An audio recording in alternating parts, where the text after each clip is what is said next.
Welcome to the Pat Down. I'm Patrick Galactic, the man whose name is spelled in Legos, which means I'm important. These are my guests, the Spider Ferns. Hello, everybody. Hello, everybody. Why don't you introduce yourselves? I'm Alton Fleek. I'm Kelly Fleek. Okay, now first thing right off the bat here, I noticed you guys have the same last name. We're like the Ramones. Okay. The whole You have on to change Fleek your thing last- came up. We're just like, we want to be cool, on point all the time. Right, So right. So on point, on fleek. Either that or it was my name and we got married and she decided that I was good enough. You to decide. take my name. Whatever. So. Yes, you decide if you're good enough out. And it's never The about mystery is what real. somebody else thinks. Now, the Spider Ferns have changed a lot over the years. When I met you guys, I wouldn't call what you were doing at the time like folk or anything, but it was like more subdued. You've evolved a lot. You've it's more of an electronic beat-driven vibe these days.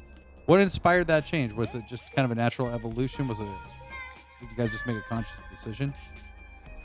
You want to go? Okay. Well, it's kind of a long story, but Make it we short. actually started out having a lot of electronic elements in our band. Kelly originally was playing this big Roland keyboard, and wow. It was huge. It was It was an huge. 80-pound keyboard. It was a monster.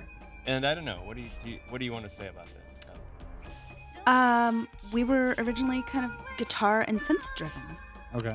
At some point, we transitioned to me getting a full drum kit, and then playing drums and keyboard. Then I had an accident and fractured my back and couldn't do any of those things. Mm-hmm. So while I was healing in traction at home, Alton put a bass in my hands because I needed something to do. And I missed making music. I was stir crazy. So I began playing bass. From there, it was a fairly interesting ride. For a long time, it was just that stripped down setup, me playing electric guitar, her singing, and playing bass, and I sang more than I do now. And then we had some great collaborations that took place with some electronic musicians who were remixing our stuff. And I had also been working as a DJ, doing primarily instrumental electronica, and that was really influencing my own path. And I was making some music on the side that was just straight up electronica, and it just kind of all meshed together at some point. It became one thing. It started making sense to put them all together.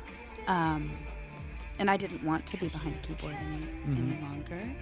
Yeah, she couldn't actually. I It took her couldn't. about a year to figure out that she was never going to sit behind the keyboard that she'd been behind when she hurt herself. It kind of freaked me out. It's ridiculous to say out loud, but yeah. So anyway, all of that made sense, and we started doing our Spider Fern thing. From the Spider Ferns to the children of America, you can break your back and make your dreams come true. That's right. That's right. If you're bored as hell, you can learn something new. You recently released your EP, Safety, which is receiving airplay, great reviews. What are some of the themes of the EP? Was that influenced by having to follow up your last record, or totally different? Soon Enough was a story Mm-hmm. from beginning to end. I mean, we're very entrenched in story anyway, Mhm. as a couple. And Soon Enough was our full length was so much about losing my grandfather for me. Okay. The entire thing, the title track, from beginning to end. Mm-hmm. The title track was written on the way to his funeral in Eastern Washington. So, and it's a more eclectic mix of our music. Safety is more about how we're viewing the human condition, Okay. our space within it. So much of Safety is looking at the devastation that's happening in the world around us. Mm-hmm. So much of it that is not really being paid attention to. and also how we interrelate and interact as people. So would you then say that it's kind of about the concept of safety as like safety as an idea? Yes, in the safety, the title track is very much about how we have so much information around us all the time. We're constantly bombarded, and that's a good and maybe not so good thing. Sure. Because we can put a rallying cry on social media to get everybody downtown Seattle, for instance, but we can break up with somebody over a text. Right. We can ignore our humanity altogether. And we've lost our privacy, but we've gained this ability to be more inclusive, to touch each other on a deeper level. And societal concepts of safety have changed drastically as a result. So we have the opportunity to ignore one another. So for me, and I'm sure Alton has a different way of looking at it, for me, safety, the entire thing, the entire EP is a rallying cry and also kind of a safety blanket. I wanted to comfort people vocally. Even though I was bringing up, and musically, even though I was bringing up issues lyrically that are very difficult to discuss. And I would say that it's about struggle, but it's also on the micro and the macro level. So it's about personal struggle as well as the struggles that the world's experiencing, that America's experiencing, and those two things are disparate, but they're also the same. Sure. Yeah. We're all having to find our way, our own personal ways, within this maze, and the maze has gotten more complex. It's gotten a little bit dangerous sometimes, and every day we have to navigate. Right. Well, yeah. It's like it's your own struggle, but it's a collective struggle. It's framed within the larger struggle, and we all, I think, sometimes get caught up in the personal struggle and ignore the larger concerns. But obviously the larger concerns are completely intertied with our personal concerns, whether it's an economic issue resulting in somebody getting fired and having to deal with that, or issues of race in America just are overpowering. Yes, absolutely. And that's what I would say, social justice, and our love of the fact that there is such an amazing platform now for social justice activists is incredibly important to me intrinsically as a human, because that's been paramount in my life. And the last song on the EP, In Violet Bloom, I first wrote 2 years ago about the Syrian conflict. Nobody is noticing, and I'm seeing this, the odd bit about it on the news, or but it's not getting any traction. And so in that, some of the lyrics in there, I'm literally yelling at people with this jazz infused sort of trip hop behind me, yelling to them that we've lingered too long. Yeah. That's a battle cry for me. I want people to pay attention, and I thought maybe if people heard it as beauty, it would cut through some of the bullshit. Actually. Sure. Well, and I think it is so true, is that currently technology and mass communication enables us to understand and misunderstand each other so easily. Thank God for emoji. Yeah. So and how have you guys managed to work together, being a couple in a band situation? That's a very tricky dynamic that I'm well aware of. Has it been an advantage? Has it made any difference at all? I mean, what's your perspective on that? I think there are huge advantages to it. We have actually had other people in the band at various times, and no matter what, nobody is going to be as committed to it as we are. And there are so many advantages just from being able to just book a single hotel room if we're on the road and take one car and practice whenever we feel like practicing, whenever creativity strikes. We can just, I mean, Well, our PA is except set when our up daughter in tells us living to go room. to bed. Right. Yeah. So we practice in the downstairs of our barn, and so the equipment's always there, and we can just go and be part of it. Obviously being married is its own journey, but we've been on the journey a long time, and unlike some We invented couples, marriage. we love to be together, and so it's been a positive adjunct to our relationship to be in a band together. The stressful aspects of it, they're just reflections of the stress in our lives, and a lot of times the stress that we experience when we're making music together has nothing to do with music. It has to do with how we're going to pay the rent or whatever. That is key. So we took 86 days off from the world when we made this EP, and that also meant we weren't doing our normal work in the classic sense, and we are broke. And we made the decision not to do Kickstarters, things like that. We thought, okay, well, we work for ourselves. We could really step in it doing this, but let's just see what happens. If we kind of don't interact with anybody hardly at all for a long time, we just throw to with this. So we mostly saw one of our kids and our dogs. We hung out with our turtle. We have a turtle named Haiku. And so we got fussy sometimes because the stresses, we were trying so hard to eliminate those external stresses, to forget that they existed. But at some point we wouldn't be able to put our finger on why were we feeling so pissed off while we're working on our mixes. And we went tooth and tongue a couple of times. Not so much. Not too much. We get along really well. But it would boil down to, this wasn't about music. This was about who the hell forgot to pay the T-Mobile bill. Shit. We have no food in the fridge. We're not advocating T-Mobile. We're not advocating. We do not sponsor T-Mobile, or not sponsored by them. And that became at some point a little scary for me because I didn't want the negativity to infuse into our decisions.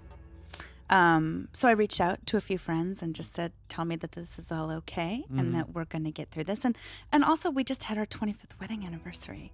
So we had all this stuff going on. You guys host a music festival in Alger called Sonic Fest, which has featured a lot of top flight local and touring artists. Only the best. That I've even performed at a couple times. How did that start? How has it evolved? What is Sonic Fest going to be this year? Sonic Fest is like my favorite thing. It started as my 40th birthday party. Okay. So in March we will have been doing that for 7 years. Wow. Didn't realize it had been that long. And I just let my age out of the bag. You can edit that. So we're living in a hayloft of the barn, and we wanted it to look a little bit better than it normally does. So I built a great big textile installation, kind of a ride, as I call it, sort of an amusement ride. You could get in it, get your photos taken, immerse yourself in sound and light, and folks loved it. And all we had downstairs were a couple windows and a wood stove and a sink that wasn't plumbed in. So we put a 5-gallon bucket under the drain and put the ice in it and made a full-scale bar. And we had folks coming up from the city and our country folk too, and people were kind of nervous to leave the city, and how are we driving to this place in the middle of nowhere? So I thought costumes would be a really fun way for people to, it breaks the ice. And actually the very first Sonic Fest had Nerf weapons.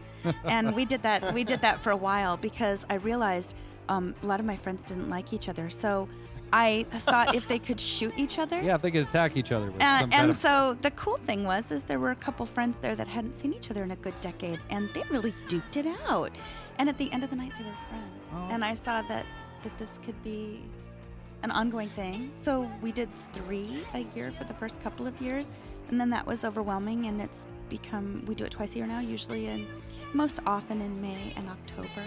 October's really become our great big Halloween party, and it's always the second or third week of Halloween, so we don't get in the way of other big shindigs. Anyway, what do you want to say? Well, I would say it's also about uncompromised creativity.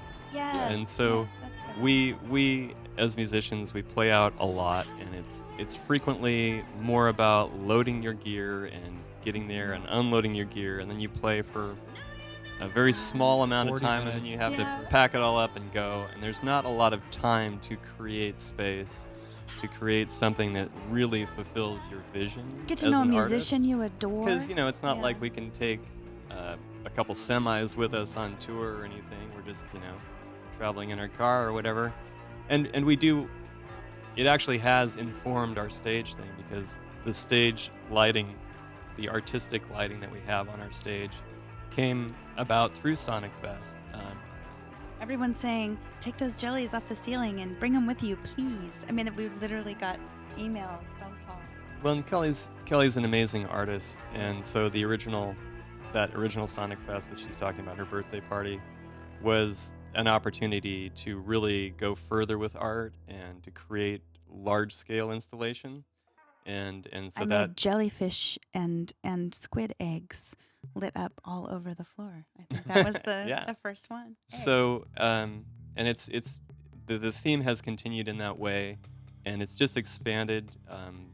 Being playing a lot of shows in Seattle has given us access to some amazing talent, and integrating those people in has been, as Kelly said before, a way to integrate the disparate elements of our life, because we live up there and we live down here.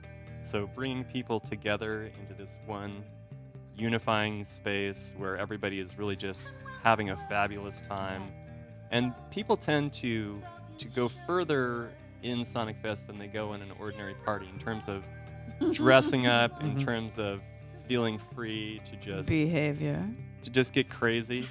And also the sound and everything is more in the musician's hand, because it's this DIY space, and we have a very good but rudimentary PA, and so it's an intimate experience where people are on the same level as the musicians, literally.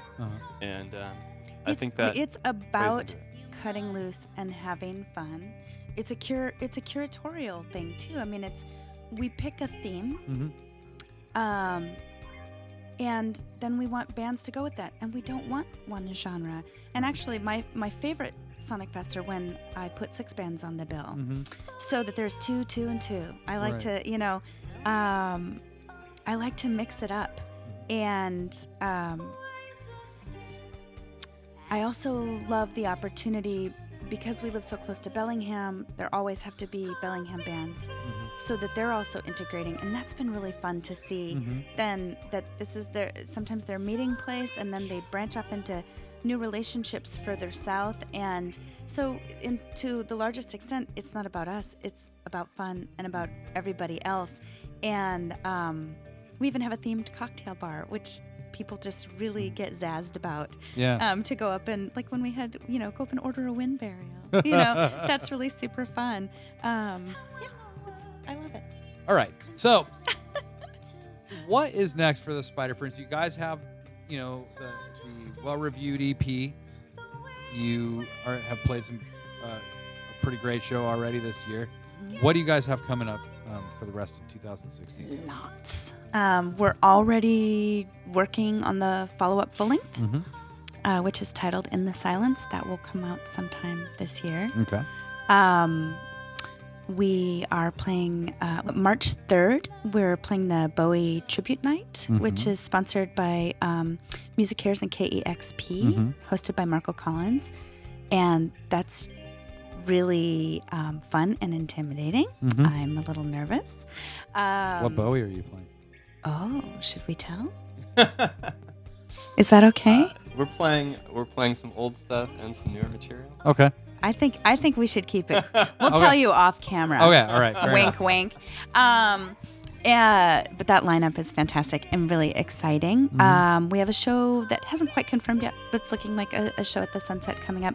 And aside from that, booking some jaunts down the West Coast, across the states, and we are actually going to make a tour this year. That's etched in stone. Very nice. But it's looking like September. Very nice. Well, Spider Ferns, Kelly, Alton, I would like to thank you very much for being on the Pat Down. My name's Patrick Galactic, and this has been the Pat Down. Check in again whenever the hell this show's on again. Thank you very much. Thank you. Hug your mother.